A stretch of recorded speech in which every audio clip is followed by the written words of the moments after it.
আপনারা দেখছেন BNA news, সবার সাথে সবার পাশে। কেরিয়ারের দ্বিতীয় ইনিংস সদ্য শুরু করেছেন মিমি চক্রবর্তী। টলিউডের জনপ্রিয় অভিনেত্রী আপাতত রাজনীতি নিয়ে বেজায় ব্যস্ত। আর ব্যস্ততা থাকবেন না বা কেন, ভোটের উত্তাপে ফুটছে গোটা দেশ। এদিকে আবার মাত্র সপ্তাহখানেক পরেই শুরু হয়ে যাবে প্রথম দফার লোকসভা নির্বাচন।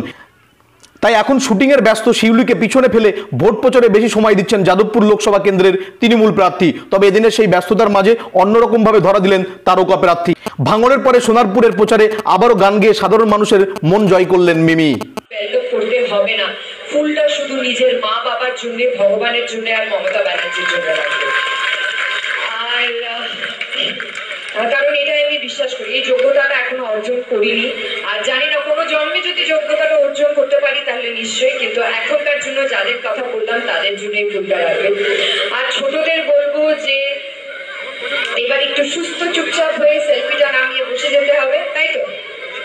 আচ্ছা, খেয়েছিস? তোরা স্কুল থেকে এসে ডিরেক্ট না এখানে চলে এসেছিস? খেয়েছিস তো? ঠিক আছে।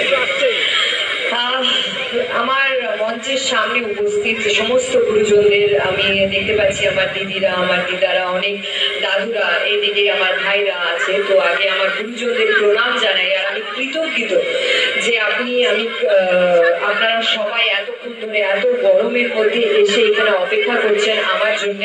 এটাই আমার সবচেয়ে সবচেয়ে সবচেয়ে বড় পাওনা। আমার ভাই, আমার দাদাদের জানাই অনেক অভিনন্দন। আর এটাই বলবো সবসময়, এইদিকের ভাইদের বলবো অনেক অভিনন্দন। প্রচুর থাকতে হবে, কিন্তু সেলফি তুললে ছবি তুললে হবে না, থাকবো তো আমরা সবাই। আর এদিকে দিদিদের বলবো, একটু দিদিদের দেখি, সবাই ভালো। ভুল ত্রুটি হয়ে গেলে ক্ষমা করে দেবেন, এই দুটো লাইন তোমাদের।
Thank you so much.